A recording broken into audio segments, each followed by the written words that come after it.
Hello and welcome to the Culture Swally, a podcast dedicated to Scottish news and pop culture. My name is Nicky, and I'm joined, as always, by the man who always gets hard when his car backfires. It's Greg. How are you today, buddy? Not bad.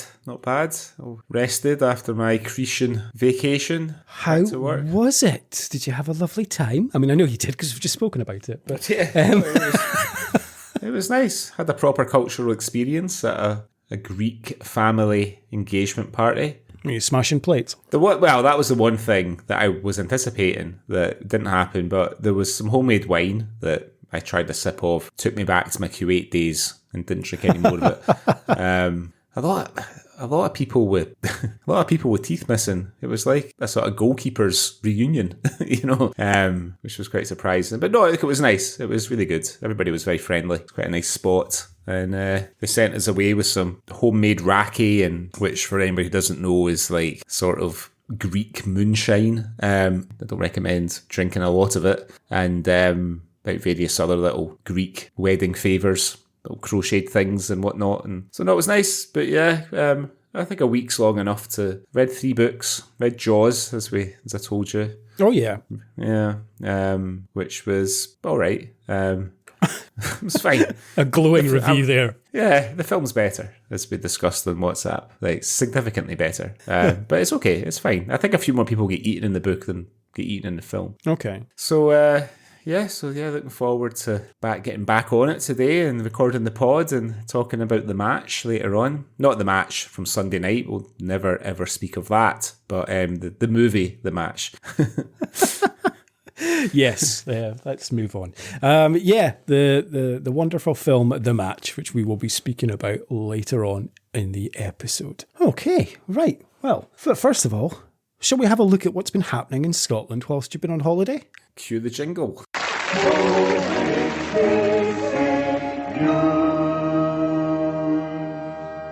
Hello, this is the Outer Hebrides Broadcasting Corporation, and here is what's been going on in the news. Okay, Greg, what have you seen in the newspapers whilst you were on holiday or since you got back you'd like to share with me and our lovely listeners? Well, our more culturally engaged listeners will no doubt know that the Edinburgh Fringe is about to begin in the next week or two. And this story comes from the Scottish Sun. And the headline is Showplopper. Performer activists plea for actor to dress up as a giant jobby for Edinburgh Fringe festival gig. This is a kids show creator has put a job ad to find somebody to dress up in a big jobby costume. Lindsay Cole of The Mermaid, The Otter and The Big Pooh, that's what the show's called, is casting for a 19-day Edinburgh Fringe run, and she needs anyone who can wiggle in a giant jobby costume for 15 minutes every performance. Lindsay, who's 40, said it's for anyone who's up for a laugh. You need to be fun, be able to wiggle, improvise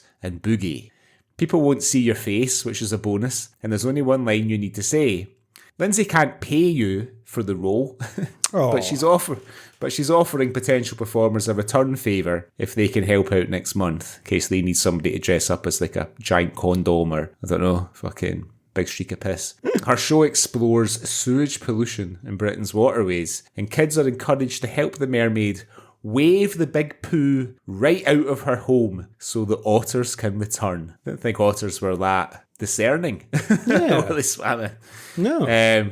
Water dogs.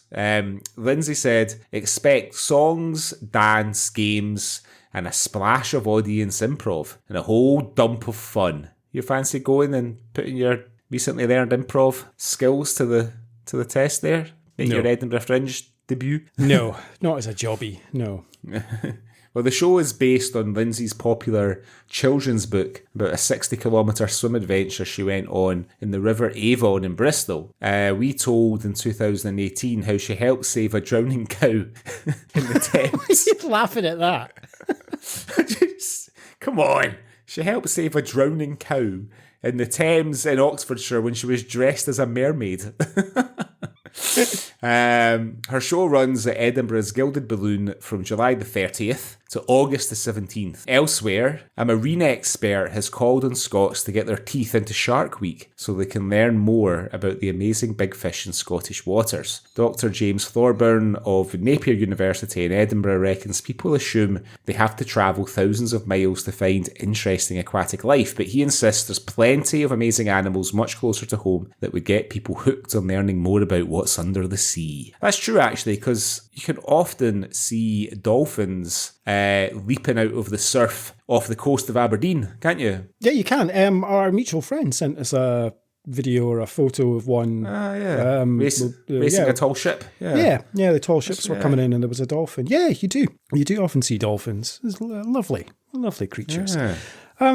Yeah, I don't know if I'd fancy dressing up as a jobby, though. Yeah, especially when I get paid for it.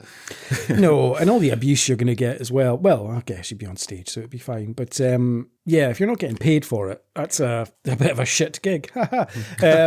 Yeah, I don't know if I'd fancy that. Have you ever been to the Fringe? I think we've discussed this before, I think. Yeah, well, yeah. Like when I had Chiquito on Frederick Street in my area of responsibility years ago when I was an area manager. We had a basement meeting room that we used to give out for the free Fringe. So performers who, maybe weren't that famous and can't afford to hire somewhere like the Gilded Balloon, for example, for their show, they can take one of the venues offered on the free Fringe sort of schedule and they can come and perform there. And then it's also free for the audience as well, so there's no charge for the performer. Yeah. And there's no charge for the audience. What it does mean is that you run the risk of seeing some absolute shite. But you might also stumble across a little diamond in there as well. We had some stand-up comedians, some of whom were really quite funny. I can't remember their names or anything, it was years ago, but others were fucking rubbish. Fair enough. Yeah, I guess you run the risk of that. That's what it's all about, really, the Fringe, I suppose. Yeah, exactly. Experimentation and going to see some random shows and stuff. So, yeah. And you know what? I think it takes a lot of balls to get yourself on stage and try and make people laugh all by yourself, no matter whether you're very good at it or not so good at it, Yeah, I've got a 4-week stand-up comedy course starting next month. So we'll see how that goes. Yeah. And that's balls. the final thing you have to do. You have to write and perform a set in front of an audience. So that'll be interesting. Yeah. Yeah, kind of regretting that now. But yeah, I guess it does take a lot of balls. And yeah, there is some good stuff on at the Fringe. There's a lot of good acts. I did read, I think this year they're not doing the Best Joke Award for the first time in like 20 years or something, because they said it's kind of run its course. So yeah, and I'll be honest, like whenever I read those lists every year of like the 20 best jokes at the Fringe, like, most of them are usually shite. Yeah, they're pretty safe, right? They're sort of like, is it who's the DJ that's on BBC Two who does the kind of top, Jeremy, someone who people phone in every day, Radio 2. His brother is a stand-up comedian, and all his his entire routine are those kind of jokes. Can't remember his name. Yeah, kind of like pun, kind of like I can't even think of the comedian's name now. Tim, someone. He's very. No, that's his brother. Is it? Oh, okay, yeah. Yeah. Fuck it. Tim Vine. Yeah, Jeremy Vine. Tim Vine. Yeah. Very, family friendly kind of puns and plays on words and stuff, which is very clever and very, has its place. Not for me. Well, he's a master at it. He's often very funny because he's very straight faced as well, which often makes it funnier. I once wrote a sort of short stand-up bit about trying to have a wank watching Neighbours in the 90s, but you had to be careful because you didn't want to end up shooting your loads when Helen Daniels or Madge came on. You wanted to try and get the tatty water out when Kylie or Jane or somebody was still on the stage, was still on the screen. You know what I mean? I can't quite remember it all now, but it was about 20 years ago. Oh no, it's Mrs. Mangle. Oh no. Yeah, exactly. Terrible. Be worse if it was Bouncer, I suppose. Really. Yeah, or Daphne. That hair, Jesus. It's better than Bouncer, surely. Daphne often looked like Des had already spunked in her hair and should have noticed before she left the house anyway. Oh, well. So if you fancy dressing up as a big jobby, I guess you can get in touch and Get in touch, yeah. See if she's filled the gig. Anyway, that's my first story this week. What's yours? My first story is from the Scottish Sun this week, Greg, and the headline is Jaunty Python. A fed-up couple have pleaded with their terrified neighbours to stop calling the cops on their 12-foot python, insisting it's a child-friendly, harmless pet. Faith Boyd and Callum Mackenzie regularly let huge Athena go for a slither outside their council flat in Elgin. But they told how they've had animal welfare teams and police officers repeatedly turn up on their doorstep. Well, stop doing it then. After being contacted by petrified locals. Faith, 20, said, "There's nothing to be scared of. Athena loves cuddles. They should just come up and give her a big hug." Aye, fucking right. She's not a danger to anyone, and she absolutely loves getting attention. If anyone gets a bit of a scare or in a panic, I wish they would talk to us directly rather than phoning the authorities. Callum and Faith got Athena about 4 months ago after she proved too big for her previous owner. They gave her the run of their ground floor pad and she gets one of the 2 bedrooms entirely to herself. She's often let out to roam around the grass next to the tenement block, but the owners insists she's always under supervision. And despite concerns from others, they have vowed never to keep the unusual pet cooped up inside. Faith said, "I love taking her out and about. She's used to being out in the wild, so she should get to experience that." Aye, what a patch of grass outside a council flat in Elgin. Yeah, I know. It's like the fucking Amazon, is it? "Snakes shouldn't be kept in a cage. When she's a bit older, I'll be taking her for walks down the high street on a lead. I don't care if I get some funny looks." Faith and Callum also have 2 geckos and smaller ball pythons called Nala and Rafiki. They stress that none of the snakes are venomous and claim all are sociable. Faith said SSPCA inspectors spent 20 minutes with Athena and were happy with how she was being cared for. While Callum said the last visit from the cops was about a month ago. But the pair are worried that they'll eventually be forced to get rid of Athena if she keeps getting negative attention. Faith said, "She's too big for anyone else to take. I can't see her going to a zoo." Well, maybe you could take her on the lead. "So if we have to give her up, she'll probably be euthanized." Oh, God. Which I can't bear the thought. They're not going to put down a snake. Surely they'll find somewhere for it. In a bid to put people's minds at rest, they put up an open invite on social media for everyone to come and see Athena. One of the neighbours said, "We live next door, and we've got no issue with her. She's great." Little Aidan, 9, couldn't wait to stroke and pet Athena. He said, "Snakes are cute, and they're misunderstood. I'm not scared." Jaden Anderson, 23, lives on the same estate and has no issues with Athena being out and about. She said, "As long as there's somebody with the snake, then it's fine. It doesn't bother me, as long as it doesn't escape." Her pal Lucy Madsen, 28, added, "At first I thought I wasn't going anywhere near it, but it was so placid that it really put me at ease. I was surprised, but I don't think I'll be putting it round my neck." A spokesperson for the Scottish SPCA said, "We received a call concerning the care for a python in Elgin. An inspector visited the owner and there were no welfare issues found and no intention to return. With a snake of that size, we would recommend any person handling it is very experienced and capable of handling it properly." So there you go, Greg. Big 12-foot python just slithering about in a council estate in Elgin. Very strange pet to have, I would say, but... Yeah, I feel like we had a story on here years ago about a guy taking his snake for a walk in the wee kind of green across from his flat as well, and letting it go up a tree and a lead and all, all this kind of thing. I believe we did, yeah. You know, I mean, I don't, each to their own. Like, I don't think that they necessarily make good pets, these kind of animals, you know what I mean? But, you know, I don't. A lot of people keep them, and I don't know. Fair play. I certainly wouldn't. I mean, if I saw Athena outside my window, I don't think I'd be too worried. Unless if she was slithering up the drain pipe and trying to get in, I might go and ask them to get a hot air. But I mean, it's not like there's.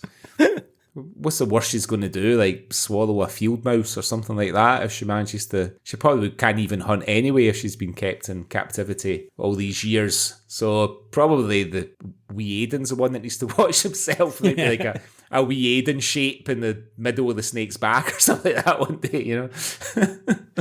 Aiden's gone missing. Nice. Yeah. Athena's had him for dinner. Yeah. Athena's got missing. Yeah. Aiden's got missing. Athena's put on about fucking 8 stone. I mean, the idea of taking it for a walk on a lead is just bizarre. I mean, what the fuck? Like, I know. No. It feels a bit like attention seeking to me, that. Yeah, definitely. Yeah. I think so. But hey, fair play, as long as Athena is well cared for and the SSPCA say they've done a welfare check and all's fine, so everything's good and gravy, so it's all good. So I wish Athena all the best and hope she enjoys Aiden. Okay. What else have you seen this week, buddy? Well, from one type of snake to another.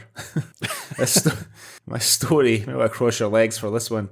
And this story comes from Glasgow Live, and the headline is Botched Penis Botox and Filler Injections Sees Glasgow A&E Visit Spike, with one man requiring amputation. It's understood men have been seeking procedures at unregulated pop-up clinics in the city to treat erectile dysfunction or enlarge their manhoods. So it's been revealed that a growing number of males in Glasgow are seeking NHS treatment after botched penis Botox and filler injection. The procedure sees Botox or fillers injected into the patient's genitals. Fuck's sake. But some have been left seeking urgent medical treatment at A&E departments with a range of complications, and in one case, a man had required amputation after a botched procedure. There's been an influx of patients in recent months presenting at the Royal Alexandra Hospital in Paisley, according to an insider. The NHS source said one patient attended A&E after having a Vaseline-type substance injected into his cock.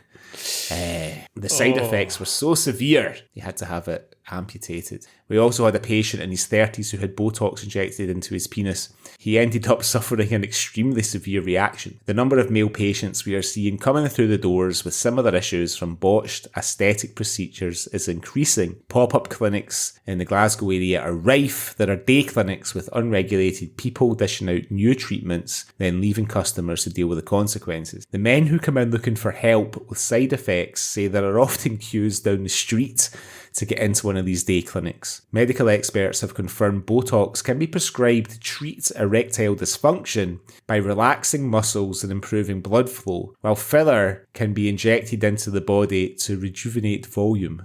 The procedures are gaining popularity in Scotland through the influence of social media, which can be a fertile ground for rogue practitioners. The Daily Record has seen one clinic in Glasgow offering penis enlargement treatment using fillers with prices starting from £950. Dr. Ben Taylor-Davies, who runs the Stockbridge Clinic in Edinburgh and also works as an A&E doctor, said his own clinic was recently approached by a company looking for premises to offer genital procedures, but they refused. He said, "I'm horrified to hear what is happening to male patients who go to pop-up clinics, but I'm not surprised." Maybe stop calling them pop-up clinics when you think about what they're getting the Botox for, you know? Yeah.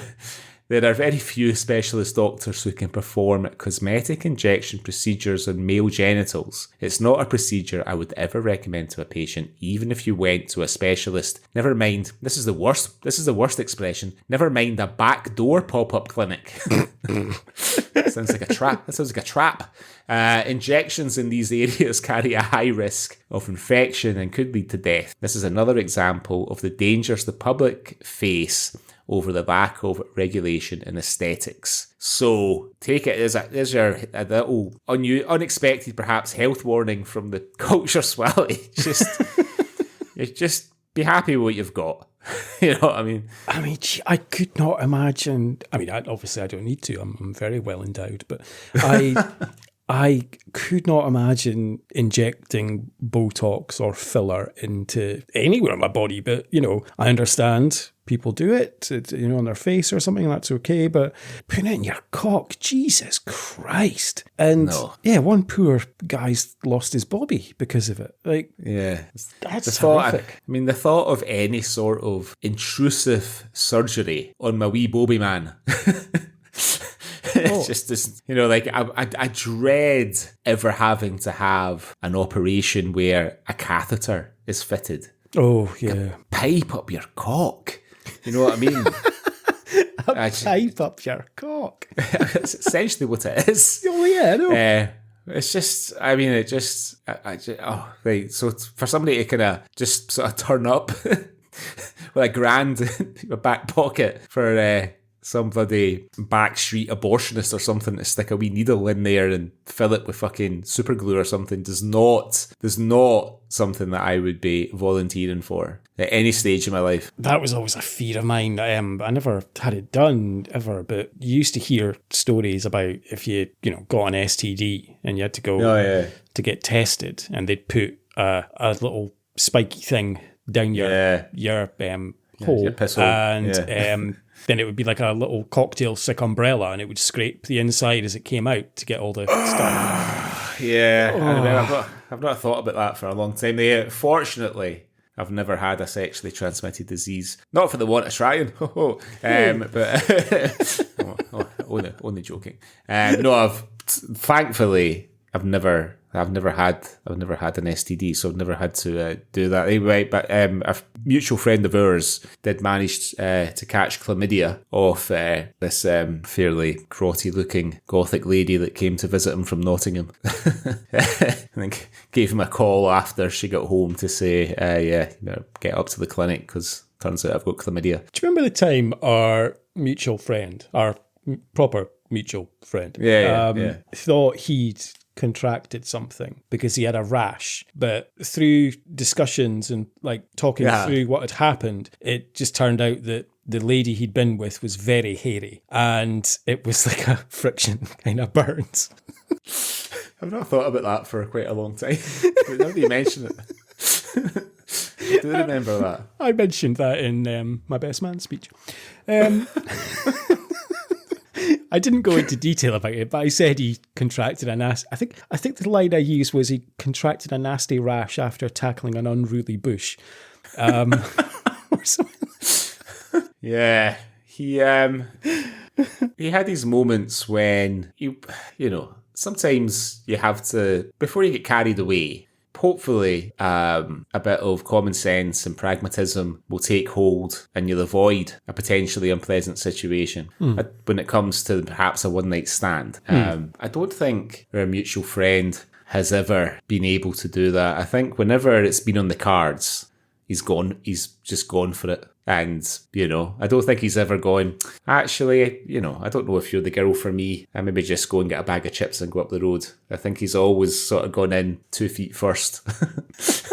And if you were going to inject or enhance or do something, because obviously it's a sensitive issue, and I can imagine it would affect a lot of, it would really knock your confidence and stuff, but you would go to the proper doctor and stuff and look at other ways. But to go to like a pop-up clinic to get some backstreet butcher to inject something into your wee man, that's just, oh my God, I could not imagine that. You'd have to be really desperate. You'd have to be like incredibly insecure and absolutely ganting on your hole to go and do something like that. I mean, I'm not just saying this, but I think the only time in my life when the thought of maybe changing something about my appearance. So look, I'm a fairly plain looking person. You know what I mean? But my ears have always really stuck out. And it was, obviously, I used to get a roasting for it at school, as we all used to get roastings for any sort of physical irregularities we may or may not have had when we were kids. But these days, in all honesty, I'm all right with how I look. You know what I mean? There's nothing I would change. I was getting a bit of a drum on me last year, so I started running, took care of that, felt quite good about myself. I don't think there's anything that I would go under the knife or the needle for to sort of change about my appearance. No, I can't say I've ever noticed your ears, mate. And obviously we've been friends for... Because I've always wearing headphones. 25 years. Oh, fucking, I've known you for 25 years. Fucking noticed before. No,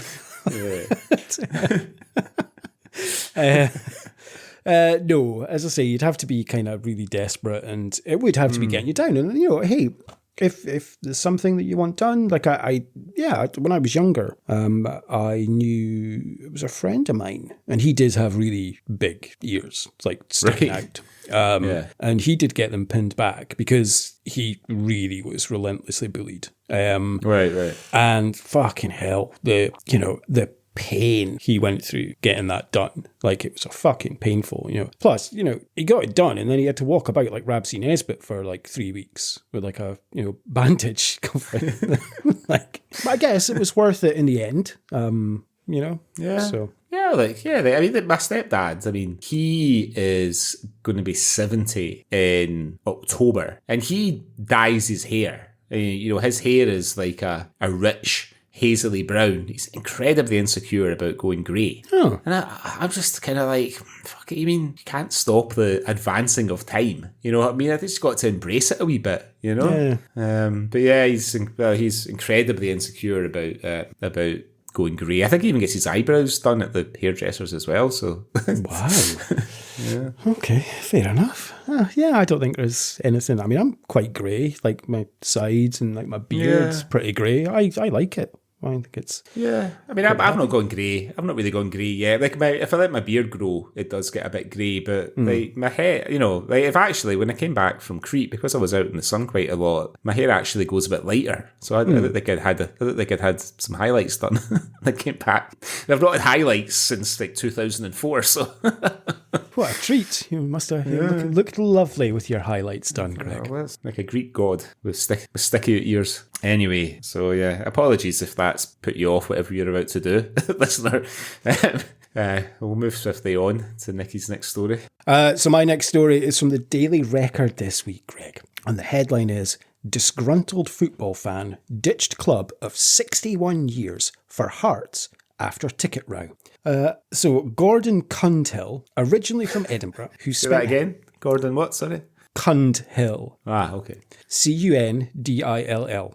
Gordon Cundhill. We'll just call him Gordon from that one. Okay.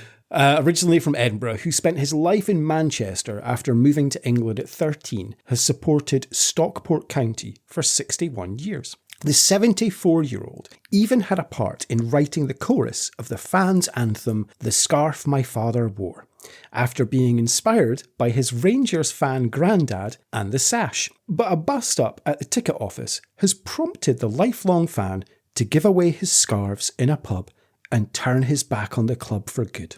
The pensioner went to Edgeley Park Ground to buy 3 tickets for himself and friends for the opening game of the season, but was left in dismay after being asked for personal details to obtain the tickets. Gordon told the Manchester Evening News, I phoned and said, can I just come and buy some tickets? And they said, yes, no problem. There were only 4 people in front of me, and it took 15 minutes to get to the front of the queue. I asked for some tickets, and they said, yes, sure. What's your account number? I said I didn't have an account number. The club said you had to join a ticketing account. They wanted your name, address, telephone number, and probably my inside leg measurements. I said, I'm not bothering. This is too much like Big Brother. I just wanted 3 tickets, and the person in the ticket office said, well, phone your friends and get their details from them. I explained that one of them was a prison warden, and I don't think they would appreciate ringing them up at work, and the other was a bus driver. Did they expect him to stop driving the 192 on the A6 and give me all his details? I just walked off. I'm not going to bother. The money I saved by not watching County, I'll use to watch Hearts instead. Yesterday he went for a pint at the Stockport pub Petersgate Tap in his Hearts shirt and gave away a dozen County scarves to fans. It was the way I was treated, like an imbecile, which made my mind up. Like, for fuck's sake, he's been asked for his name, telephone number, and email address. And he's asking, like, fuck's sake. He played a part in writing a chorus for the county anthem, The Scarf My Father Wore. The pensioner explained, my granddad was a Rangers fan, and he taught me the tune. I thought it was a good tune, and changed it. The other lads came in, and we got 3 verses and a chorus. I wrote the chorus. We were living as a family in Edinburgh area, and my mum and dad separated. My mum came to live in Manchester, and I went with my dad to Blackpool. But My dad died in front of me with a heart attack. Oh, dear. And my mum had to pick me up and take me back to Stockport where she was living. People at school were telling me I should support Manchester United or City, but my mum said, no, you support the local team. And that's why I've supported County ever since. And Hearts as well. He went on to add, my first game at Edgeley Park was November 1964 against Wigan, blah, blah. And then it's just speaking about his love for County. The finest player I've ever seen play for County was George Best, even though he only played 3 times in home games. That'll go down well with the Hearts fans. We should mention George Best, famous ex. I think that's only a couple of times less than he played at Hibs, though, isn't it? I think so. A spokesman for Stockport County said, this isn't a story we'd be looking to comment on directly. Any conversations between the club and supporters remain private from our point of view. Fair enough, Stockport are basically not interested. So, he's been asked for his name, address and telephone number and enraged. I mean, that's pretty standard stuff if you're buying a ticket for a football match, you know? Yeah, I mean, I suppose, like, these guys are coming from the sort of generation before football became heavily monetized and you could just go and buy a couple of tickets, you know what I mean, and go along. Like to your point now, it's, you know, it's for whatever reason, like data collection and everything else, you can't just they do need some kind of, and I guess they want to try and remove I can't imagine anybody's doing this at fucking Stockport, but they're trying to remove the opportunity to sell the ticket outside the grounds, but I don't imagine that when you go to the game that you've got to like show proof of who you are when you're going through the turnstile, do you? You just scan the barcode, I thought. Yeah, you just scan the barcode, yeah. You don't have to show proof of who you are, but it's just, I think it's just a safety measure as well. So they've got your details and, you know. Yeah, they know they know you're in the ground if there's something happens, right? Yeah. That's an emergency or something, yeah. Yeah, I think it's something like that. And then obviously just to have your stuff on record. And also it's like a marketing tool as well. So they can email you with stuff and so I don't think it's that bizarre a request. But like you say, obviously from a different era, different time, probably didn't have to give those details before. Yeah, but I mean, I feel like those procedures have been in place for quite a long time, you know? Yeah, they have been. I know. I mean, I think when I first started going to Aberdeen games, you could just go in and buy a ticket and it was fine. Yeah. But then latterly, you had to be registered. You had to, you have to have your details in the database before you can buy a ticket and stuff. So, But that's been in place for years. I mean, like before I left the country, I know when I went to Pittodrie, I had to register and stuff. So, and that's, must be like 20 years that's probably been in place. So, it's not a new thing. So he must have got into that last year or the year before. Yeah. He's probably one of fucking Nigel Farage's fucking reform mob, try to drag us all back to the fucking 1930s. You know what I mean? Well, I'm not going to comment on that, Greg, or say anything.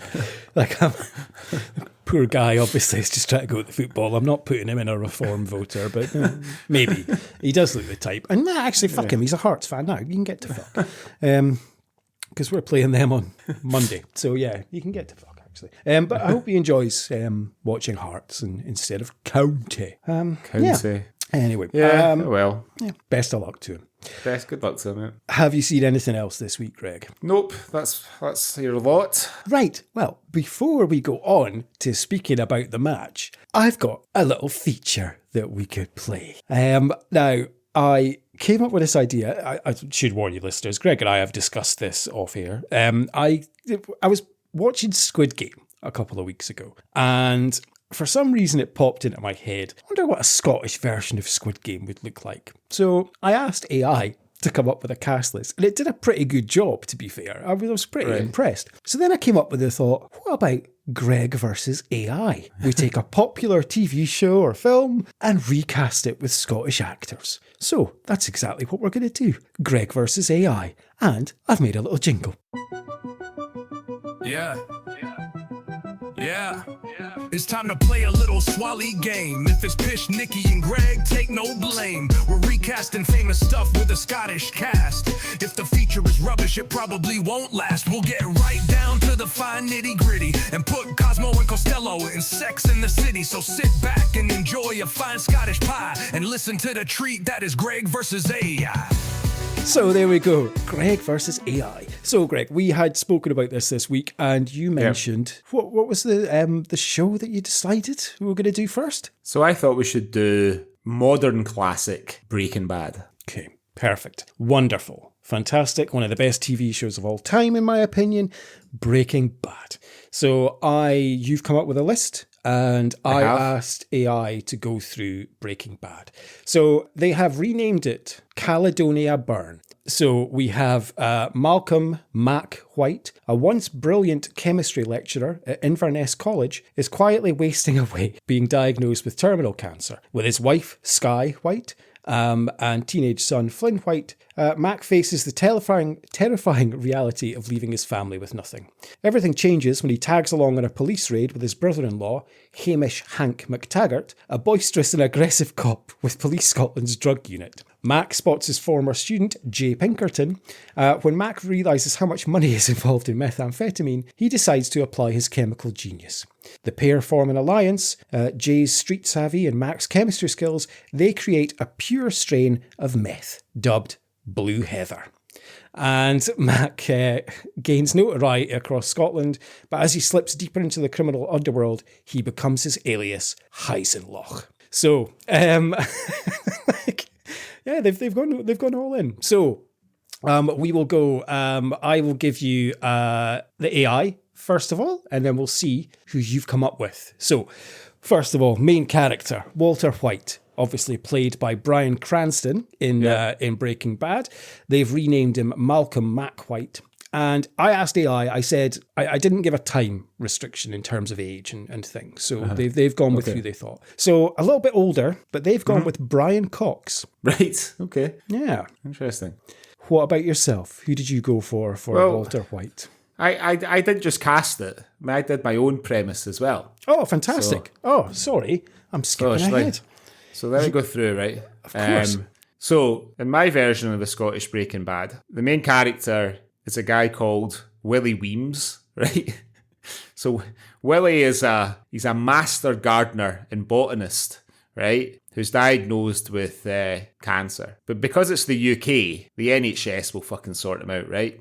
But he spunked his pension in the bookies, and he wants to make sure his wife can afford to keep his garden nice if the cancer comes back and kills him off, right? So he knows this young guy called Jesse Pollock, who likes to be called Big Jesse Pollock, right?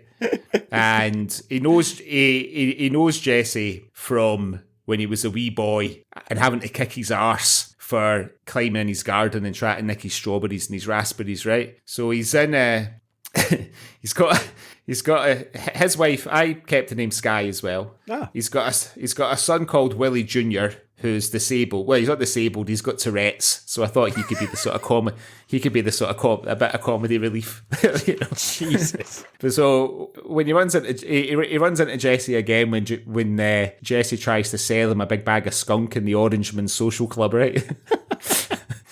So Willie realises with his master gardening and botany skills that he can grow a very potent, crucially weatherproof skunk plant, and he soon becomes the sook king of Glasgow selling this. Like, so my Willie Weems is played by Gavin Mitchell. Oh wow, wonderful! I could see that. Yeah, I thought he must be similar sort of age to Cranston. I thought this was my thought process there. And yeah, mostly known for being a comedic kind of actor, but does do serious roles. We've seen him in a few serious roles. Yeah, I think Gavin Mitchell will be better than Brian Cox. I think I'm going to give that to you instead of that. So yeah, one to you. Well done, Greg. Yeah, I like that. I like Gavin Mitchell. Obviously, Jesse Pinkman, played by Aaron Paul, otherwise known as Jay Pinkerton in AI. They've gone with Jack Lowden. Well, right, it's a good choice. So I thought I wanted to go with somebody with a bit more of a kind of manic edge to his performances. So I went with star of Beats, Lorne MacDonald. Oh, yes. Very That's my good. big Jesse Pollock. Yeah. Again, I think your choice is better than it. So yeah, I'm gonna go. Fucking stupid AI. What is it? No. Yeah, I can see that. I could see Gavin Mitchell and Laura McDonald in a caravan in in the field or something, cooking meth. Yeah, or skunk. You don't cook skunk. Yeah, no, I can see that. Very good. Skylar White, played by Anna Gunn. AI has gone with Kelly MacDonald, who I think may be a little bit too timid to play Possibly. Skylar White. So I also called my Skylar Sky as well. So I've portrayed Sky as a sexually frustrated misanthrope with no friends who spends her day making huge batches of scones and Garibaldi biscuits between wanks. And I've chosen Shirley Henderson to play the character. Okay, yeah. I can see that. A bit too timid though. Shirley Henderson. But she can fly off the handle though. She can actually. You're right. It's funny because no, it's not really a spoiler. I don't know if you've watched Department Q. But I mean, Kelly MacDonald's in it, and so is Shirley Henderson. Right. And my girlfriend said to me, "Is she a famous actress in Scotland, Shirley Henderson?" I was like, "Yeah, she is." She's like, "Is that her proper voice? Is that how she talks?" I was like, "Yeah, it is." Yeah, I was like, "Yeah, no, she's famous." I said, "She's in the Harry Potter films," and she went, "Oh my god, it's Moaning Myrtle." I was like, "Yes, it is." And I was like, okay. I feel like her voice might be one of the main reasons that she got the gig as Moaning Myrtle, I think. Kelly MacDonald against Shirley Henderson. I think I'm going to give it to AI. Okay. For that, I think. Their son, Walter Jr., played by RJ Mitty in Breaking Bad. AI has gone with Callum Barber, who is a young Scottish actor who has cerebral palsy. So I think AI have kind of used that quite literally in terms of casting, but he has been in a few things. I think he's been in Outlander and stuff. So yeah, they've gone with him. Who have you gone for? So I have gone with... because I was looking for somebody who I thought would be good at having Tourette's. So I've chosen Lorne MacDonald's co-star from Beats, the young Christian Ortega. Yeah, that's brilliant, actually. Yeah, he would be very good, and I would quite like to see him having Tourette's, going a bit mad. Yeah, Greg, definitely. That's definitely a Greg win for that. Yeah, wonderful. Okay, Hank Schrader. Played by Dean Norris, probably his most famous role. Maybe Total Recall. The Dome. He's in The Dome. Yeah, that Stephen King one where that town wakes up to find a big glass dome's been dropped. Oh yeah, it's under the dome or something. Yeah. Under the dome. Sorry. Yeah. So he plays Hamish Hank McTaggart in this Scottish remake. AI has cast Bobby Carlyle in the role. So my Hank is Howard Sinclair. He is a staunch Orangeman, Mason, and obviously CID detective. And I have chosen Jamie Sives to play him. Yeah, anything with Jamie Sives. Yep, Greg wins that one. He would be fucking brilliant. Also in Department Q and fantastic. Yeah. Absolutely brilliant. Yeah. I'll watch anything with Jamie Sives in it. So yes, another win for Greg there. His wife, Marie, or Marie, as AI has renamed her, played by Betsy Brandt in Breaking Bad. But in the Scottish version, AI has picked Shirley Henderson. Well, so I kept the name Marie because Marie is quite a Scottish name. And just because she's been in my mind after watching the match, I chose lovely, lovely Laura Fraser because there was always something a wee bit sexy about Betsy Brandt. Yeah. I don't quite know what it is, you know what I mean? Just, yeah. And obviously we all love Laura, so I thought she'd make a good Marie. I can't mention how many times in my notes I have written peak Laura Fraser for what we're going to be discussing later. But it's also a nice wee link to the original show as well, having Laura in it. You know? Exactly, yeah. Again, anything with Laura Fraser. So yeah, that's another point for you, Greg. Okay, so the last two that we have are Saul Goodman, wonderfully played by Bob Odenkirk. AI have called him Saul Goodwin. And they have cast, and the character of Saul would take a very different direction if this was the one. They've gone with Alan Cumming. Okay. Yeah, so for Saul, I went in a bit of a different direction because this actor has, you know, he's got some good performances. We've had him on the show before, but I went with David Tennant. I think he can play a shite house in a sort of Svengali type like Saul, I think. Yeah, and he's got, because Saul can have like a manic energy in terms of like delivers a lot of monologues and stuff. Mm-hmm. Yeah, David Tennant would be absolutely brilliant in that role. Yeah, another point for Greg, yeah. And of course, his kind of right-hand man, well, not really, he's more of Gus's right-hand man, but heavily involved with Saul is Mike, who probably everyone's favourite character in Breaking Bad. Mike? Yeah. Wonderful. Played by the amazing Jonathan Banks. Now, you're going to take some to beat AI on this, mate, because I think they've come up with an absolute belter for this. Okay. They've gone with Peter Mullen. So, Mullen did cross my mind. But I've gone for Cosmo. Because because Mike's old. He's older than... Jonathan Banks is older than Mullen. You know what I mean? Like, the thing I liked about Mike was he was like a sort of ruthless pensioner.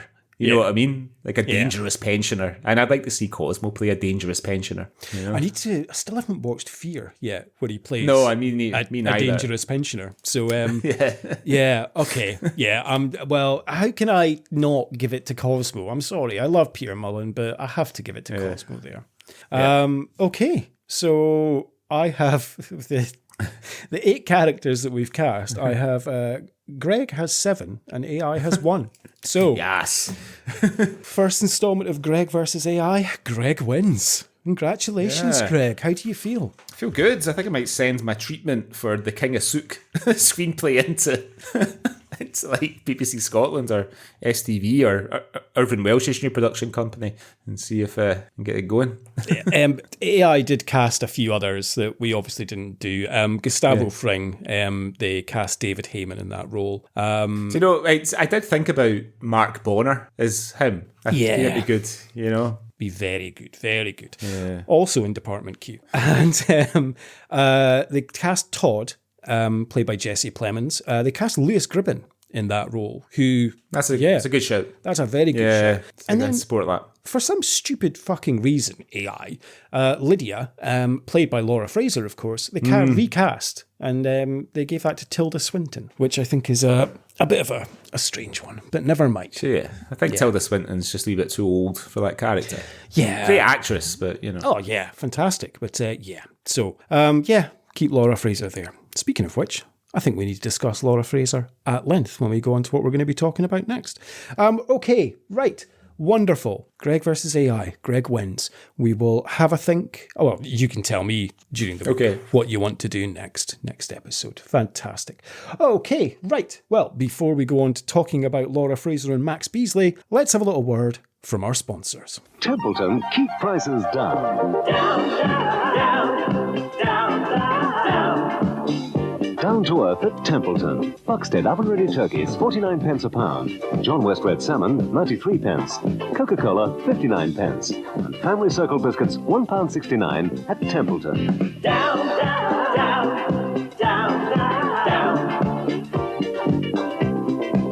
Down to earth at Templeton. So, it was in the last episode, I finally got a chance for us to talk about...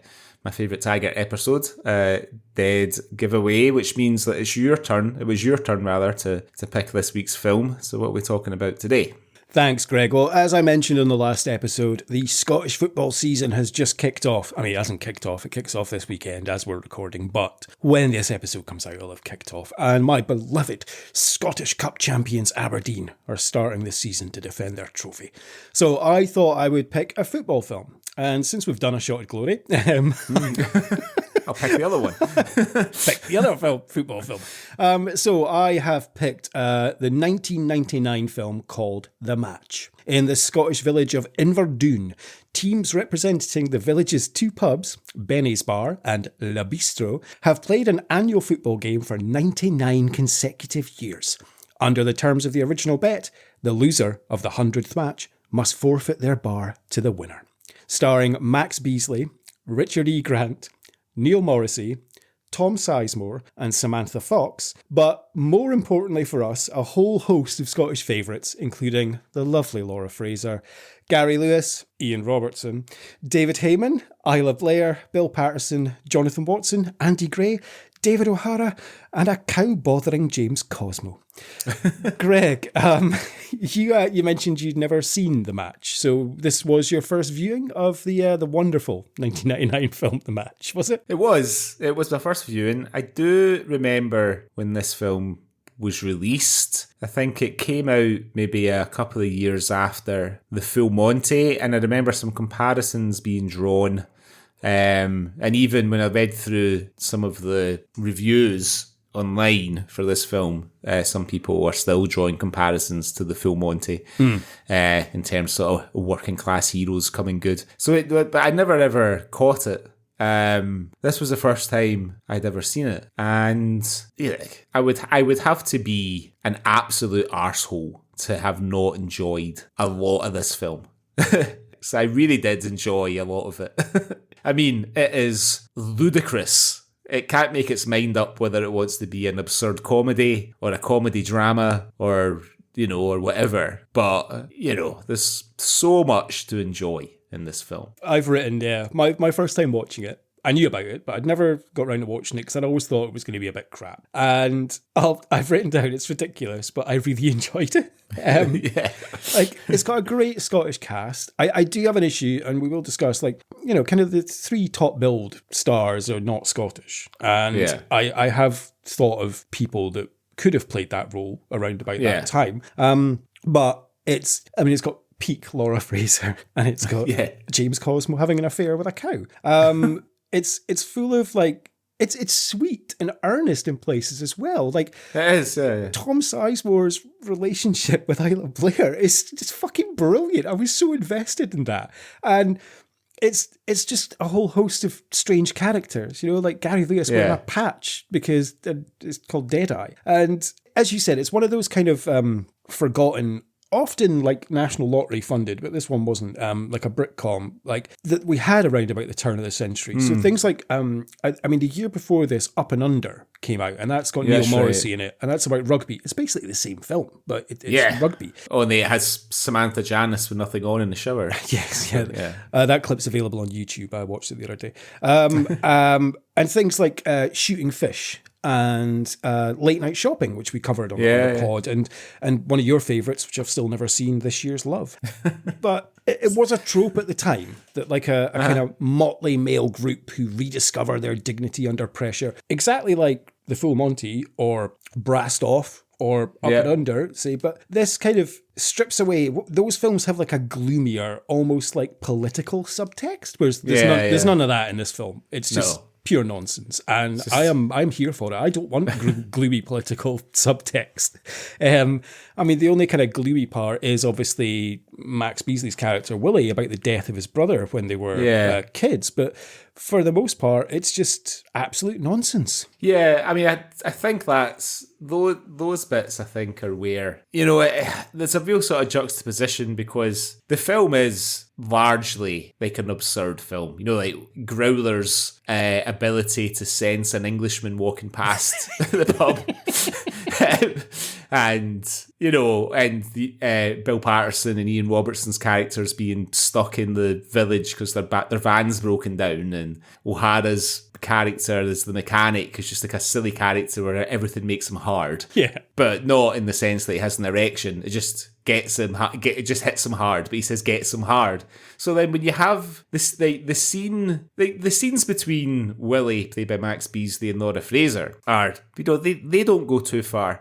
The scene that I was really quite uncomfortable with was the sort of reconciliation with his mother. And, in any other film, it would probably be quite a nice scene, but because it's in this film and everything else around it is so silly, you're kind of like, it almost sort of takes the wind out the film's sails a little bit. Yeah. A little bit, and then they sort of recover it with the revelation and him finding the jerseys and the boots up in the loft and all that kind of thing. But just in those few minutes, I was a bit kind of, I just want to get to the football game now and get to the inevitable happy ending. I mean, I do have an issue with that. It was a bit ridiculous in terms of he's only just found out now that Benny was his grandfather. And why keep it a secret? Yeah, it's not like a big family thing. So technically, is that pub not his now? Like, it's a bit bizarre. I mean, I'll come on to who runs the pub later in terms of that's something that's never really mentioned. No. But yeah, it's a ridiculous film, but it's great. I mean, Richard E. Grant he's full on panto mode in this, and I'm here for it. Like, it's fucking brilliant. I've always really liked Richard E. Grant. Like the film With Nail and I, it's not like a massive important film to me like it is to some people of our generation and stuff. But what I do love about With Nail and I is Richard E. Grant's performance. And if the whole film was just him pissed and being obnoxious and all the things that he does, and I could watch it all day long. You know what I mean? So ever since, I've always really liked Richard E. Grant, and and the thing is as well, his Scottish accent, it's not too bad. It's okay. It's all right. But I think his late wife was Scottish, I think. He just lost his wife a couple of years ago, and he's sort of, he's kind of turned the grief into a bit of a, into a bit of a inspirational person to help other people going through grief and everything else and whatnot. So he probably did have a good point of reference. But yeah, I mean, he's I really like him in it. And what I would like to have seen a bit more of, like Sally Howard, who plays Carol, his assistant. I'd like to have seen more scenes with the two of them and her just fucking rolling her eyes, because she has just got a great face. She can just like tell you everything she wants you, everything that she thinks about that person, she can convey with just a roll of her eyes or a sort of flick of her hair or something like that. And she doesn't have like a huge amount of lines in it, considering that she's quite a relatively important character. But I'd like to have seen a few more scenes with those two, because I thought they were great. Yeah, I was disappointed she wasn't in it that much, because as you say, she's a wonderful actress, and the facial expressions brilliant. She gives are fantastic, and you really get the sense that she fucking hates him and wants to a bit like why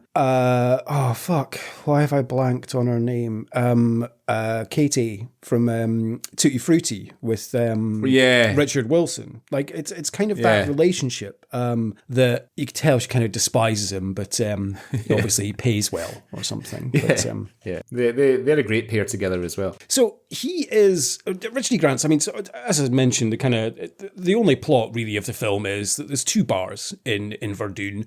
There is Benny's bar, where everyone seems to hang out, this ragtag bunch, and there's Le Bistro. And they made this bet 99 years ago that they play a football match every year, and the winner, if Benny's bar win a match, or by the 100th match, whoever wins the opposition's bar. So would a small town like Inverdoune have had a bistro in 1899 is my first question. Would it have a bistro in 1999? That's the other question. And if it did, would it call itself Le Bistro? Like, everyone seems to go to Benny's bar. So who's going to Le Bistro? And it can only be the team, the Bistro team. Yeah. Who are all guys.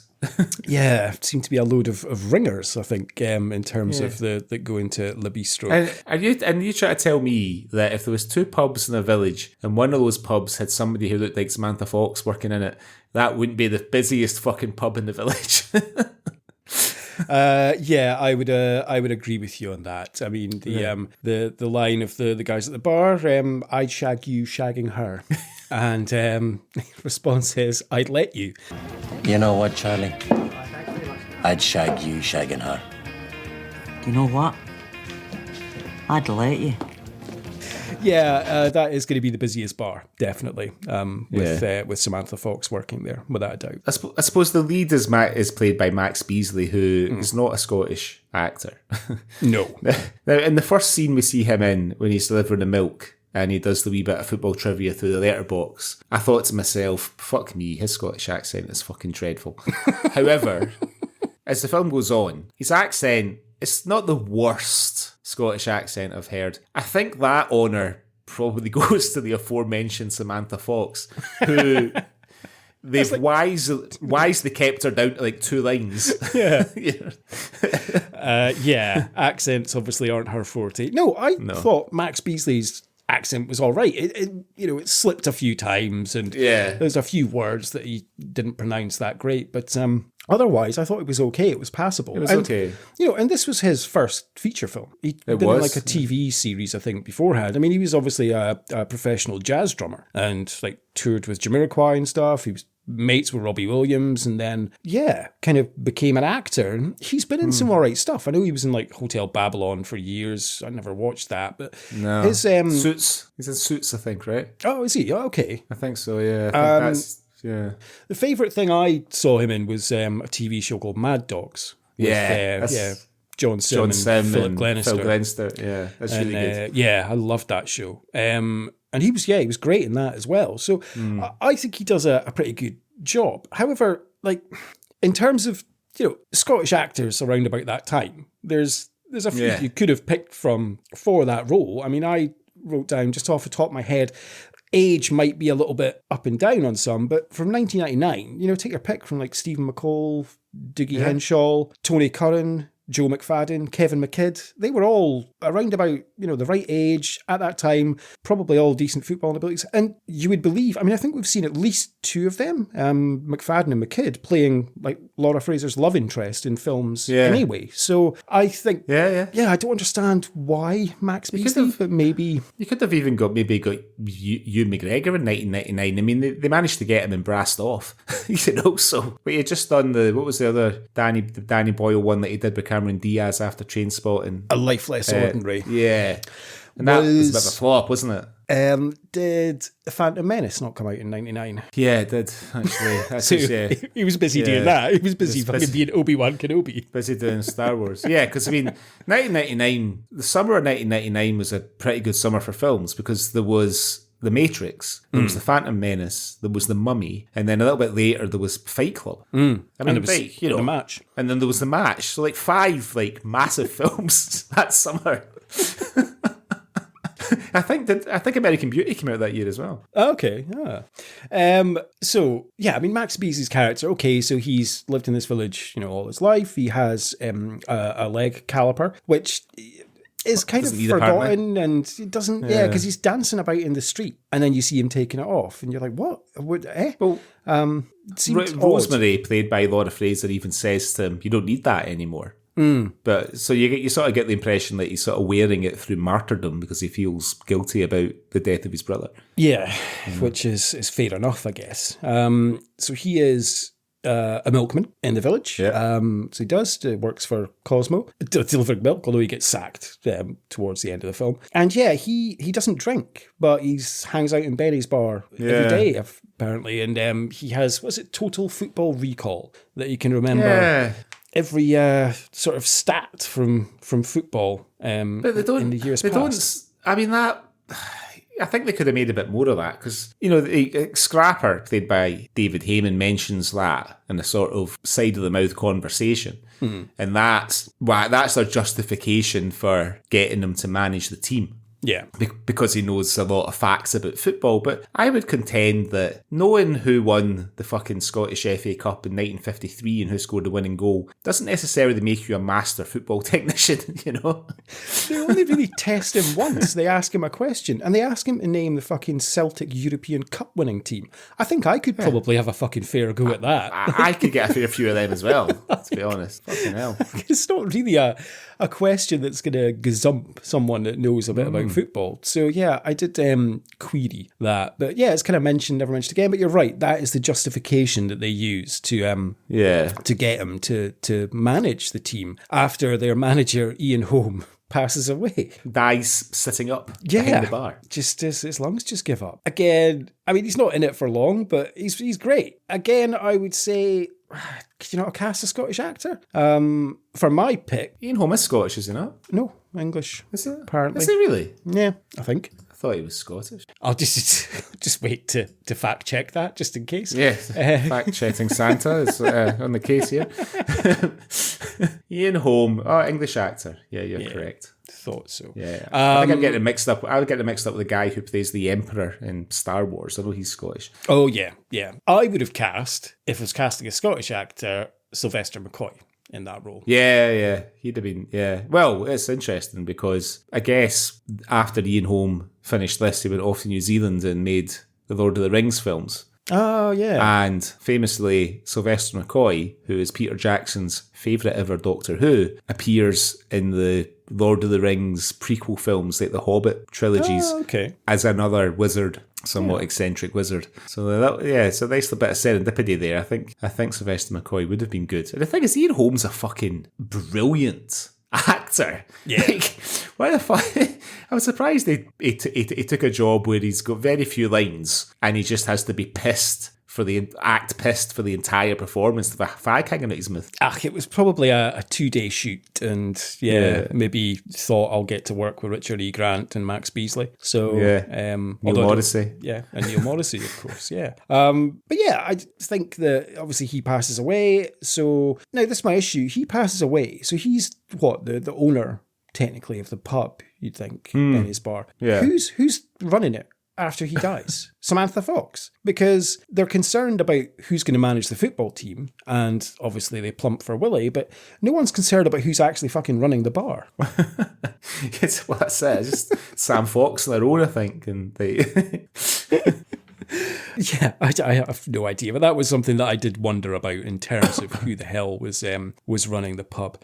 Benny's has a wonderful cast of characters in the pub. As mentioned, you have Gary Lewis, David Heyman, you have Jonathan Watson, Andy Gray, David O'Hara. Like it's an absolutely wonderful cast, and they all kind of have their little moments as well, and all their little kind of quirks and things that they are easily identifiable as. But I would like to have gone into a little bit more of some of them. But I think probably the two kind of other main sort of like patrons that you would have are Buffalo, played by Tom Sizemore. I mean, just the last person you'd expect to appear in this film. Just absolutely bizarre having him in this. But hey, he's great as well. Like obviously playing a drunkard American, it's not a stretch. No, not a stretch for old Tom. But yeah, he's great in this. Like he plays the drunken guy, and genuinely when he is kind of trying to court Sheila, Laura Fraser's Rosemary's mum,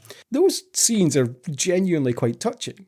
And I think it's it's lovely. His sort of uncertainty and nervousness and all that. I mean, this is the year after he worked with Steven Spielberg in Saving Private Ryan. So he's gone from like the beaches of Ireland that are supposed to be sort of Normandy and France and stuff to Scotland with, I think, pretty much every Scottish actor with an equity card. So he's gone, Tom Sizemore. He's gone from working with Tom Hanks and Matt Damon to working with Samantha Fox and Neil Morrissey. Yeah, exactly. Quite a downgrade for him, I think. Acting opposite characters called like Nancy No Pants and Growler.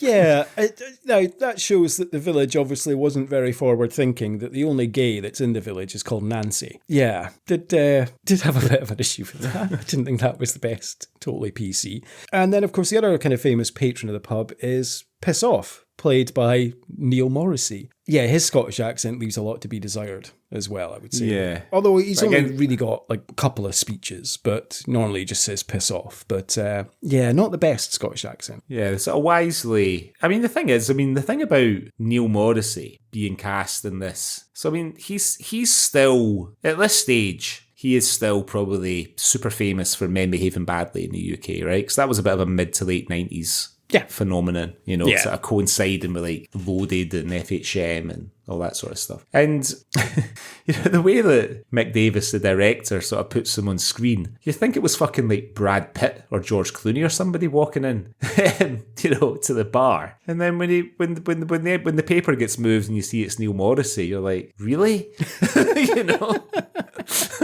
That for Neil Morrissey. Now, what I will say about Neil Morrissey is my opinion really changed of him after seeing him in Line of Duty, because I thought he was absolutely brilliant in Line of Duty. Yeah. But I enjoyed Men Behaving Badly as much as we all did back in those days. You know what I mean? It was good fun. But I would never have thought he was a brilliant actor. I never thought, he was a funny guy, but... No, I mean, I think he, you're right. I mean, Men Behaving Badly did kind of catapult him. Obviously, Boone was a kind of big hit for him. Yeah.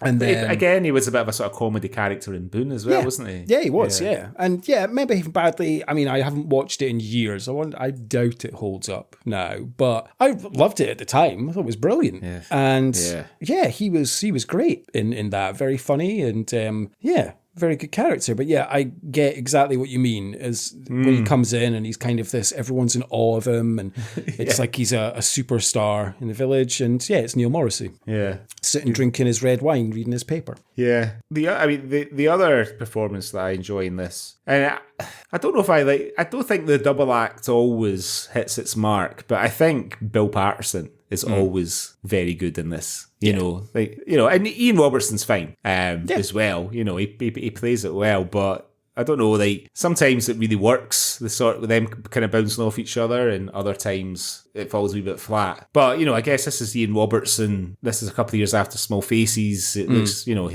his sort of star was on the rise. I think he did The Debt Collector this same year, the Billy Connolly one, or maybe the year before. Would be, about that time. Yeah. And he's good in that, But he's got himself into a bit of hot water recently, so we probably shouldn't say too much about him. But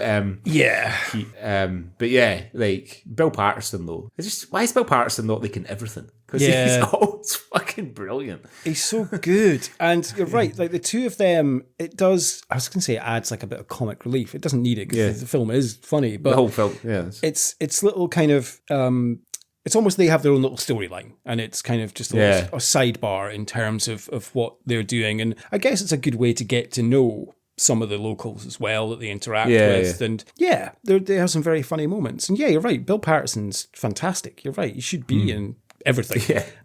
He's a wonderful actor. And you're right, some of those scenes are a bit hit and miss. But his comic timing, is phenomenal. Bill Patterson. He's just a wonderful. But those scenes are very good in terms of the two of them. And as I say, it does help you kind of get to know a little bit about the village and things. And I think the biggest mistake that the film makes is there's not enough Laura Fraser in this film. No. Yeah, there is. She's just not in it enough. And I'm not saying that in a pervy fucking we all fancy Laura Fraser, although that is admittedly true. But that's not why I'm saying that.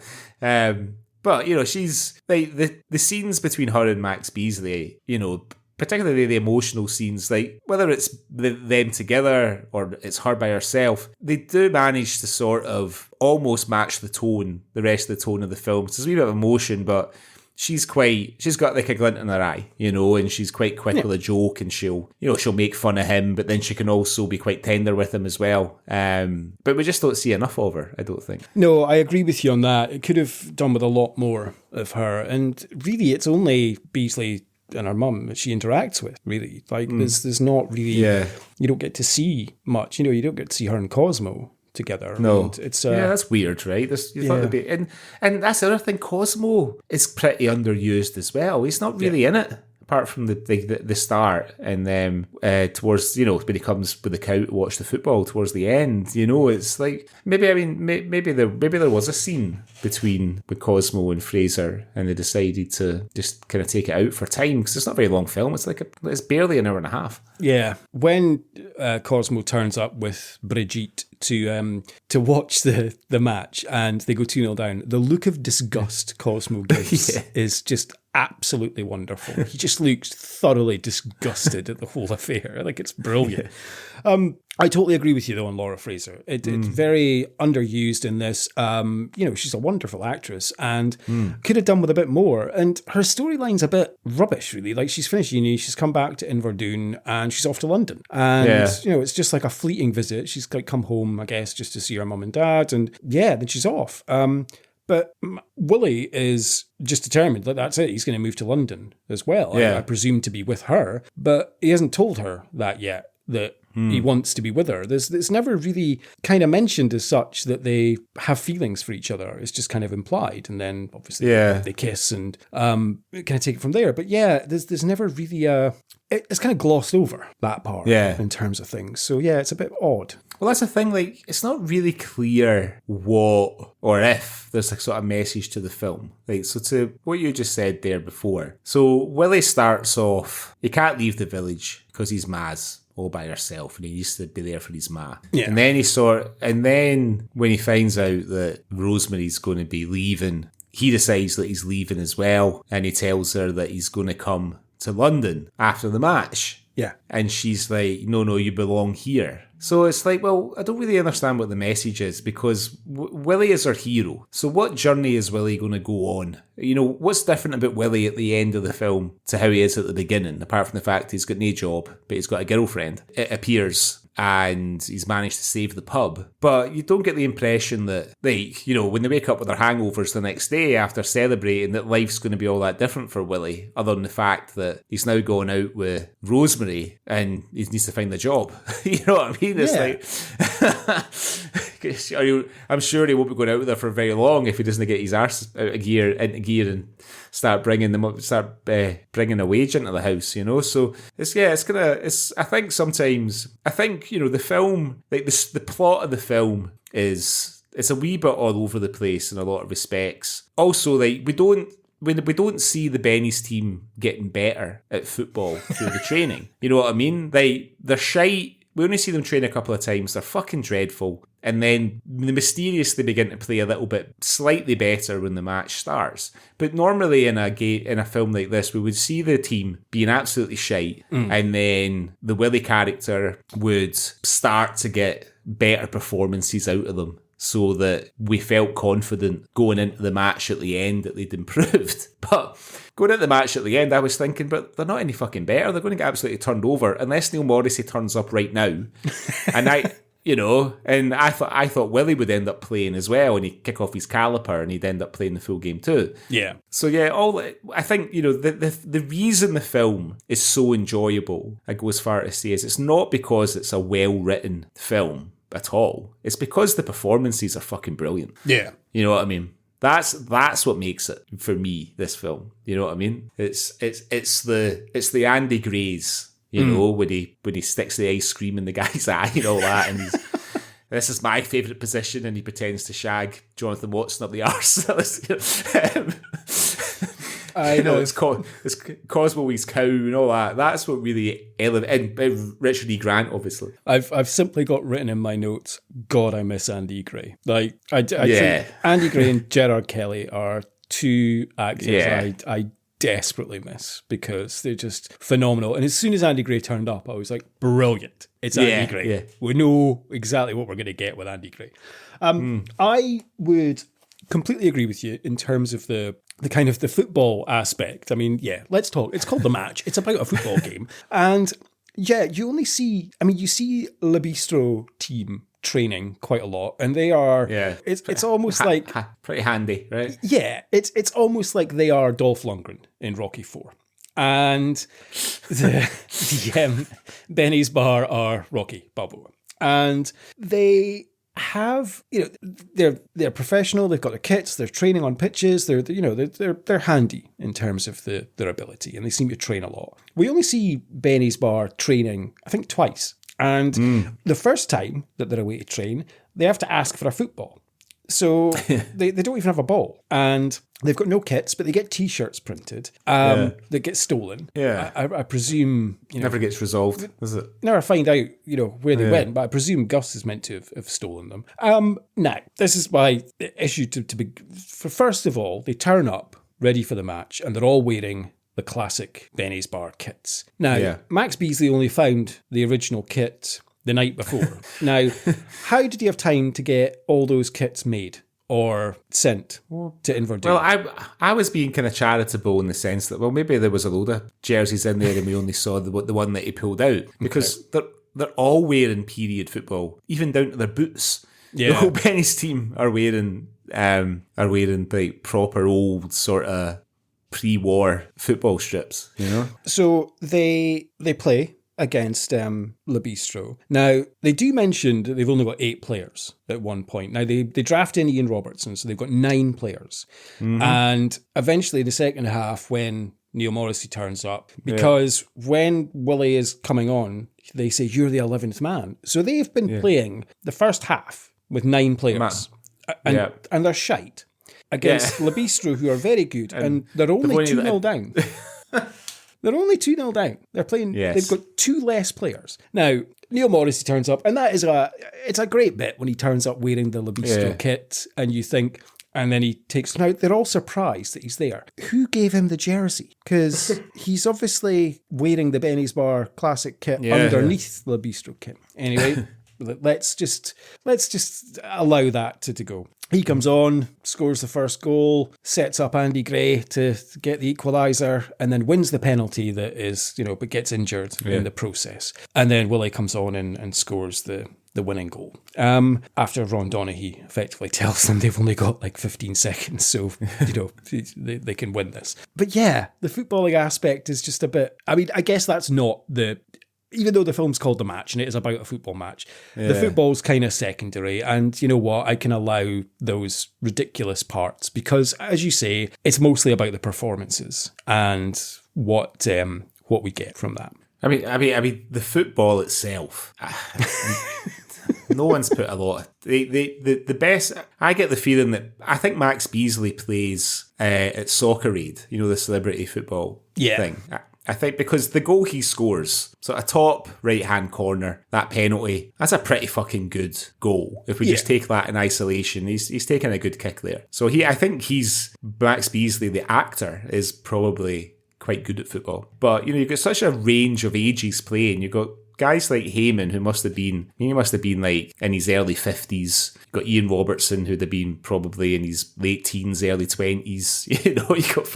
You got guys in their 40s and 30s all kind of running about, not athletic looking people, and playing some of the worst football.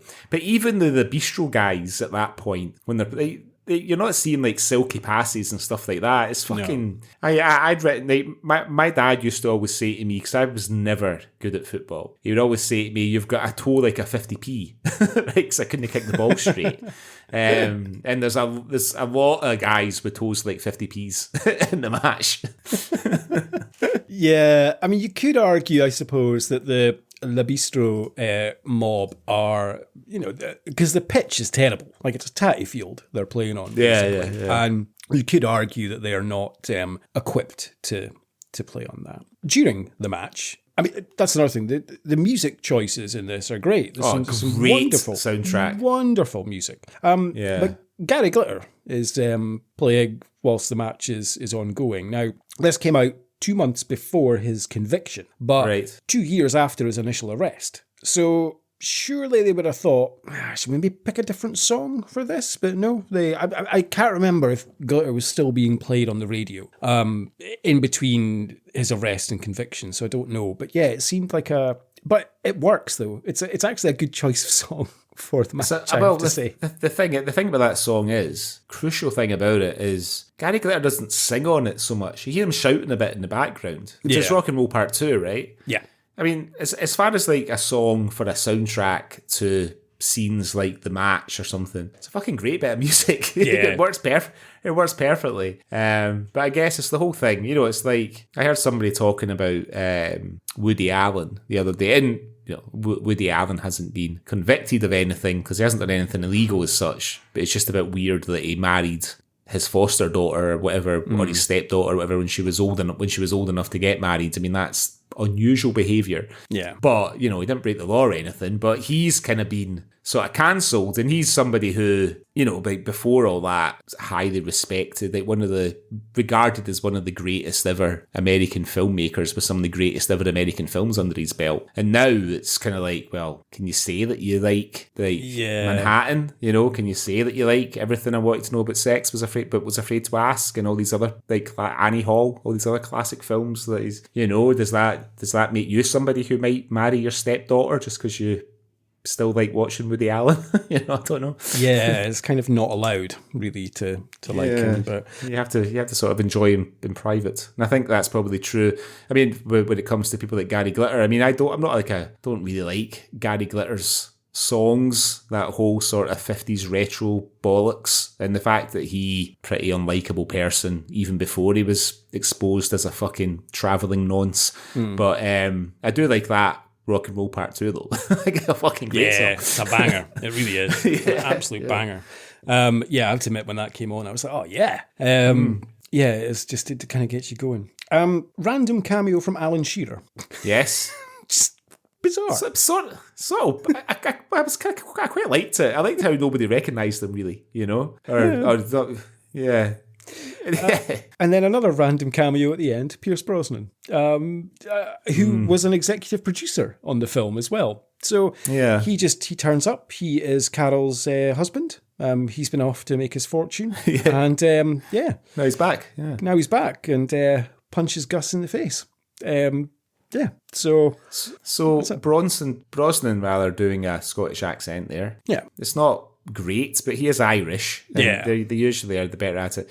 He has been getting absolute pelters recently for his accent in Mob City, where he plays an Irishman married to Helen Mirren, who has also been getting pelters for her Irish accent. But the accent he's doing is sort of like a really sort of southern Irish country accent. And I think he's one of the best things about Mob City, to be quite honest with you. He's fucking brilliant in it. But yeah, he's been getting a lot of shits for his Irish accent. But for me, it feels quite authentic. Because I mean, I've heard other characters talk like that in things where they're supposed to come from very rural backgrounds in Southern Ireland. But I thought his Scottish accent in this wasn't bad at all. When they are trying to get people to buy tickets for their Hawaiian night, are they a bit... I've written rapey. That's maybe a bit strong. But yeah, I find they were a little bit aggressive towards, because it's women that are chasing down the street and trapping in phone boxes and not letting them out until they buy a ticket. I get it's meant to be funny that they're, you know, trying to do anything they can to raise funds, but it just came across, you know, especially because it was women that they were chasing. It just seemed a bit wrong. I think it's more of the fact it's just not aged very well. I think at the time it was, you know, I don't think it was meant other than just, you know, a bit of sort of Benny Hill type comedy, you know. But obviously, these types of things don't always look as good through a modern lens, you know. But I think at the time it was probably fine. Yeah, I'm sure it was. I'm sure it was okay. But yeah, it's obviously predictable. You don't for 1 second think that Le Bistro are going to win. Like, you know that Benny Spar are going to overcome. And, you know, that's the kind of thing. It's a classic kind of trope, sports movie plot. An inept team triumphs over elite bad guys after an inspirational speech. And that's exactly what happens. They get a kind of inspirational speech and then that's it. They overcome the enemy. And, you know, someone that they are, you know, as we say, they should have been 10-0 down at half-time at least. Yeah, it's fucking dreadful. Dreadful. But, like, you know, they to your point, we always knew how the film was going to end. And, you know, you can't help but feel pleased for the guys. You know, Buffalo gets his lady, Willie gets his lady, Rosemary gets her man, team keep the bar. And then there's that, you know, Gus gets a sore face, but there's that little brief scene when Gus comes to give them the keys to his bar. And Willie gives him his keys back and says, "We don't want your bar." You know? Yeah, that's obviously to show that they're good guys. That, you know, fuck that. We don't want your bar. Fucking nobody goes there. They all come here to see Sam Fox anyway. So, who I guess, you know, is with Neil Morris's character, piss off, because they're kind of hugging towards the end and they're together when they're celebrating in the street. So I think she's going to help tend his injuries. Is she, you think? Yeah, I suspect. Fair play. I And, mean, she literally, considering Samantha Fox, who, in the UK at least, was still pretty famous at this point. Yeah. She's been cast in this film with, I don't know if she had lines and they were just all cut out, apart from like one or two, but she literally says nothing. No. In the film. Like, nothing at all, apart from at the game. I know we've touched upon it and we're kind of all over the place, but in terms of the subplot of Cosmo having an affair with a cow, Brigitte, is just the most bonkers thing. It's wonderful when he's with it at the start and Brigitte's in the kitchen with him and she's eating something and he tells her off because it's hot. And then, yeah, when Laura Fraser's speaking to her mum and she says, I can't believe, I'll never forget the day I came home to find him watching TV with Brigitte. We don't talk about him. Well, why not? I mean, it's been God knows how long since the divorce. I mean, don't you think it's time one of you came to your senses? That's not very likely to be him. I'll never forget coming home early and catching him watching TV with Bridget. It's Brigitte. It's heavily implied that he's having an affair with this cow, and that's the reason that the parents split up. And now he's happily living with his cow on the farm and takes the cow everywhere. Yeah. Mental. What a fucking strange plot to have. Like, and it's not made a big thing of. It's just casually mentioned a few times, and everyone seems to accept that. It's Cosmos and the cow. Well, I wonder if they're going for a sort of kind of Forsythian eccentricity, you know, like some of the little moments in Gregory's Girl and that sinking feeling, you know, just like this absurd set of circumstances, like in the background of the plot, you know, it doesn't really land because I don't think we see enough of Cosmo and Brigitte for it to, you know, that's a problem. I did think that was what they were trying to do with the Bill Patterson and Ian Robertson scenes. It was a bit like Forsythian in terms of having little bits and they were always kind of bizarre little things as well. Get your notebook out and this is giving them the life lessons about being a good delivery driver. Yeah, I did find that was a bit Forsythian. So, maybe. I think we needed to go into a little bit more of Cosmo's character and how he ended up with Brigitte and what the sleeping arrangements are, of course. I think that would have been good. It must be difficult getting a cow up the stairs, I'd imagine. Yeah, probably just sleeps downstairs, yeah. I think that would be the best thing. It's like, it reminds me of that. I don't know if you've seen, I'm sure you've probably seen it, but I don't know if when you recently saw it, there's a scene in the Irish film The Commitments when the main character Jimmy Rabbit's at the high flats and there's a kid taking a horse into the lift. It's like, taking that into the lift, are you? He says, I have to, the stairs would kill him. Oh man, it's been a long time since I've watched that. Yeah. Yeah, I think the out of the kind of cast of the Benny Spark team, like I haven't really spoken enough about David Heyman. Like he's just fantastic in this, absolutely brilliant, hilarious, but just a great performance from him as well. Like really, just every time he comes on screen, just kind of like, oh yeah, David Heyman's here. Yeah, I love David Heyman, and he must have the highest metabolism of any older gentleman actor working in Scotland, because from one of his earliest performances that I've seen, the Peter McDougall played Just Your Luck, up until the match, up until he was in Guilt as well, wasn't he? Yeah. Was it Guilt? Yeah. He is like stick thin. Yeah. He's a fucking about 2 grams of fat on him. Yep. Absolutely. Yeah. Still stick thin. So you're right. He obviously takes care of himself very well. He does indeed. Yeah, just a very high metabolism. Yeah. It's all those warm cans of Kestrel that he turns up at Cosmos. He never eats. You know? No, he doesn't. You're right. So is it time to put the match through our Swally Awards? Why not, Greg? Let's do it. Okay, so the first award would usually be the Bobby the Barman Award. Bobby the Barman, of course, the bartender from Still Game, played by the King of Souks, Gavin Mitchell, for the best pub. But although we see the exterior of Bistro, we're never actually taken inside. But Benny's does seem like a cracking boozer. As Willie describes it to Neil Morris's character, Benny's isn't just a pub, it's like a huge living room where friends come, chat, have a laugh, a family. And that's exactly what it seems like. And yeah, Benny's seems like I think it would be entertaining to have a drink in Benny's, and it looks like you wouldn't get into, as long as you're not an Englishman, of course. No. And I think you'd be fine. And you'd get to sort of chat to Samantha Fox. You would. I mean, I don't know if she'd chat back to you, but Exactly. smile and pour you a pint, because apparently she's not there to talk. But Benny's isn't just a pub. It's like a huge living room where friends come, chat, have a laugh. A family. I don't know about you, Mr. Doris. I need friends. the next award, of course, is the James Cosmo Award for being in everything Scottish. And although the man himself is in the film, I mean, so many to choose from. You know, you could have Gary McCormick, Ida Blair, Patterson even, so many actors. But I think Gary Lewis. But I think it still has to go to Cosmo. Yeah. Did you pick someone else? Or? No, I went with Cosmo. If Cosmo's in it, it goes to Cosmo. Yeah. Yeah, that's probably the safest thing to do. The next award then, the Jake McQuillan Your Tease Out Award. I had, until the very end, Andy Gray ramming the ice cream cone in the guy's face.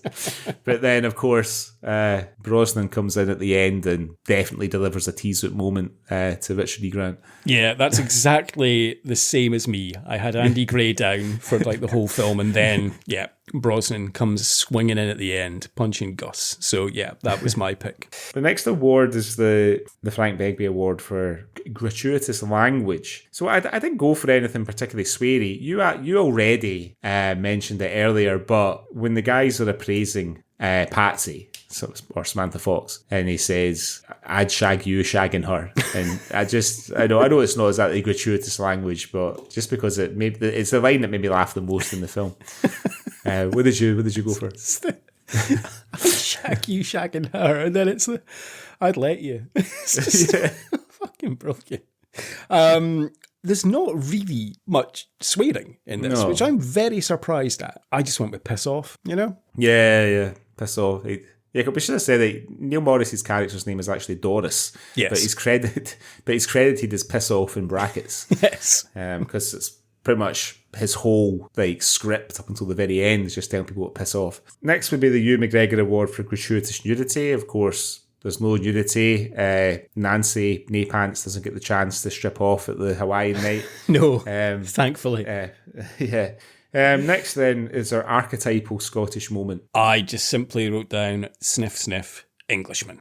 And being able to sniff out an Englishman. And of course, the Englishman that we see is, of course, wearing Mac glasses and carrying a briefcase, because that's obviously what Englishmen look like. Might as well have been wearing a fucking Beefeater costume or something. Or a fucking Pearly Queens, I perhaps a bit unfairly, I wrote down shite football. But I've also written the sort of anti-English jokes that are in there as well. And then the next one then, I'm interested to hear your thoughts here, but who wins the match for you, apart from the Benny's team? I mean, it's very much an ensemble piece. I kind of struggled, I want to include everyone really, but and I might do that. But actually for me, it was the two Davids that kind of steal it. David O'Hara just cracks me up. When he's on screen. Absolutely brilliant. And David Heyman as well. Yeah. So it's the two Davids that I've really picked for my winners. They're, nothing against Beasley, Richard E. Grant, Laura Fraser, of course, all brilliant performances. But two Davids kind of did it for me. What about you?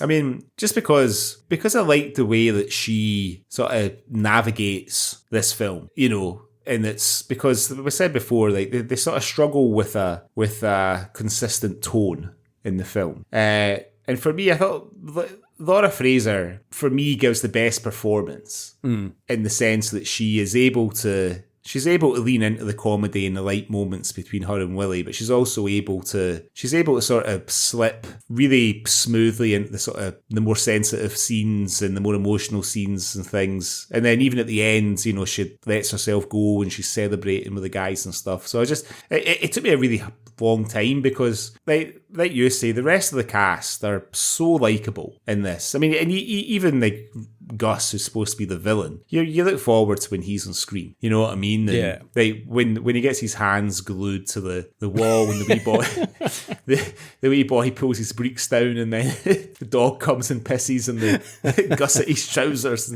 and then you see him later on, his hands are all bandaged up, and it's all, they're all just good fun, you know. Yeah. So it was really difficult, but I thought if with if I intellectualize it, then I think I like Laura Fraser the best in it. You know what I mean? I would, I can totally see that, and I would kind of agree with you on that as well. She's brilliant. Very good. Yeah. Wonderful. Well, that is 1999's The Match. I've no idea where it is. If you want to watch it, I don't know where you'll find it. But yeah, I'm sure it's out there somewhere, but I couldn't find it streaming anywhere, and it's not on YouTube or anything. But you can watch it on Netflix in Brazil. Oh, okay. Oh, good to know. Well, if you've got a VPN, then there you go. You can watch The Match. How bizarre. Netflix Brazil, The Match. So, 1999's The Match. So that was my choice, Greg. So it is your turn to pick what we're going to be talking about next. So what have you got for me? Well, as you neatly picked the match to coincide with the Scottish football season starting, by the time this next episode goes out, the schools will be back, the summer holidays will be over. So I've chosen the 2014 black comedy drama starring David Tennant, Billy Connolly, and Rosamund Pike, What We Did on Our Holiday. Wonderful. I've never seen it. But I'm aware of it. Never seen it either. But it's got a nice cast, and crucially, they come to the Scottish Highlands for a holiday. And David Tennant's Scottish, and so is Billy Connolly. So yeah. Oh no, definitely counts. Yeah. Wonderful. Okay, I will look forward to watching that. So What We Did on Our Holiday. Indeed. Okay, wonderful. Right. Thank you very much for listening, everyone. Hope you enjoyed the show. If you did, give us a little rating, review, subscribe, anywhere, wherever you get your podcasts. It really does help. Thank you. If you want to get in touch with us, you can. You can email us, cultureswally@gmail.com, with any suggestions of things you'd like us to cover, or any news stories, or if you just want to say hello. And you can follow us on Insta @cultureswallypod. And we have a wonderful website as well, don't we, Greg? Yep, you can find us at cultureswally.com. Links to all the episodes and some features about Scottish TV and Scottish film. Come and give us a bit of traffic over there. Also, I meant to mention this at the beginning of the podcast, but if you're in Glasgow, there is a show at the Pavilion, I think. If you're a fan of the Bay City Rollers, there is a play about fans in the 70s going to see the Rollers. I'm told it's very good. A couple of the surviving Rollers were in the news the other night, giving it a glowing endorsement and talking about those crazy days when these weird looking boys from Scotland in tartan were being chased around the world like they were the fucking Beatles. So yeah, it looks very good. So if you're in Glasgow and you can get a ticket and see it. Wonderful. That sounds amazing. Yeah, I would definitely go and see that if I was in Glasgow. I would go and see it. Yeah, me too. Well, my daughter's going back to Glasgow on her own the day after tomorrow for about a week. Well, just over a week to see her cousins and things. So, but I don't think she should go and see it. Not invested in the Rollers, unfortunately. No, you have to get her listening to Shang-a-Lang. Yeah, exactly. Yeah. Wonderful. Okay, right. Well, thank you very much, Greg. You up to anything exciting? No, it's almost 9 o'clock here, so I'll be going and making my I'm going to go and download the new Irvine Welsh book from my Kindle, Men in Love. I went to the bookshop today. I wasn't holding out much hope of it being in the bookshop in Dubai yet, although a lot of Welsh's books are in that Japanese bookshop in Dubai, but it's not there. So I'll download it on my Kindle, and then when it comes to or maybe get my daughter to bring me a copy back from the UK so I can have it on my bookshelf. Yeah. My copy arrived yesterday. I ordered it from Amazon. I don't know where the fuck I'm going to read that book. It's massive. Like it's Is it really? Yeah, it's like 550 pages or something. Right. Okay. And it's thick and huge. Like, so I think I might download it for my Kindle as well and just read my Kindle. And at least I've got it because, like you, I've got all of his books, purchased in physical copies. So I was going to buy it anyway. But it's a fucking huge book. But I haven't started it yet. I'm just finishing Fern Brady's book, and then I'm going to start. So yeah, wonderful. Very good. Very good. Right. Well, right, thanks very much, folks. Until next time. Until the next time. 2 box tickets for the Scottish Cup final. Piss off. £100. Piss off. And as much claret as you can drink. Piss off.